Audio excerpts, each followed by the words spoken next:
My name is Don Phillips. I was in the United States Air Force and had worked with certain intelligence agencies of the United States government.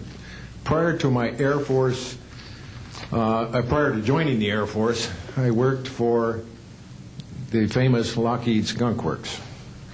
And I was working for them when I was attending college, and I worked for them in the capacity as a design engineer.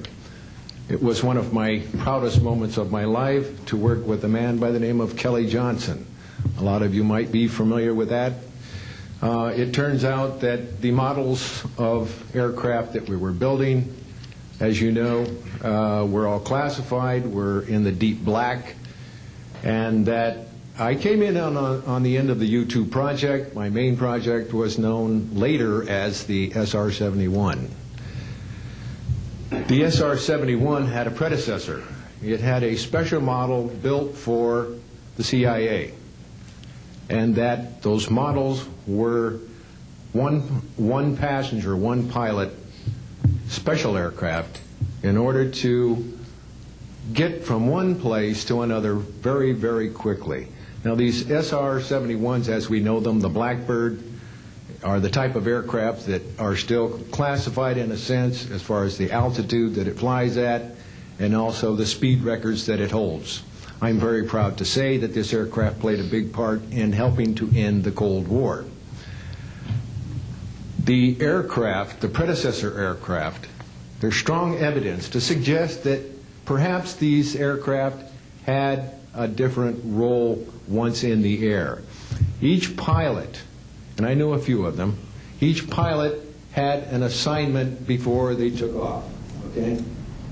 They learned about the assignment immediately prior to takeoff, and there's strong evidence to suggest that there was a dual role in that they were monitoring some type of traffic to and from planet Earth.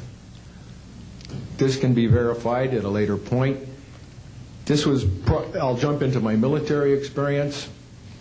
My first field assignment for the United States Air Force was at Las Vegas Air Force Station.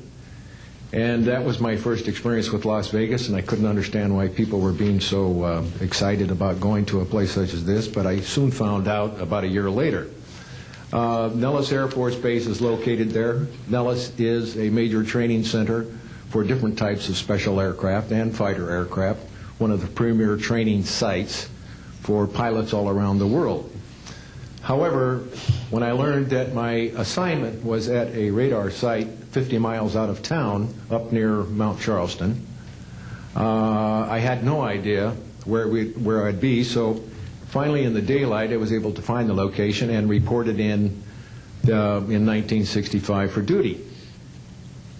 In 1966, early in the morning, about 1 to 2 a.m., I was staying there on base, and our barracks were at about 8,000 feet. I heard a lot of commotion. You know, at that altitude, sound carries tremendously. And I thought, well, it's early in the morning, it's summertime, and it's very warm, and maybe I should get up and take a look. I didn't really want to, but I got up and took a look, walked up to the main road up near my office, which was the commander's office. I was on the commander's staff, Lieutenant Colonel Charles Evans. And I was saying, who's making all this noise? Who's making all this noise at this time of the morning? So when I got within about 50 yards of the 4 or 5 people that were standing there, one being the chief of security, they were looking up in the air, and I said, gee, their heads are all looking at the same direction. Well, I looked up to the west, northwest, and to my amazement, there were lights flashing around the sky, moving at anywhere from what seemed like 2,400 to about 3,800 miles per hour. Now, the fact that we're taking an estimate from a distance, you know, we figured, well, this is quite something. However, we continued to watch these darting lights go across the sky and stop absolutely stop, come to a dead stop, and reverse in an acute angle their direction, and then proceed on in sort of, they were traveling so fast that you could almost see a pattern left by, if you are computer people, when you move a mouse real quick across the screen, you see a little bit of a tail. Well, that's exactly the way these 6 or 7 craft worked. After 5 minutes of watching these things, they all seemed to group up to the west-northwest. Okay? They started to come in on a circle.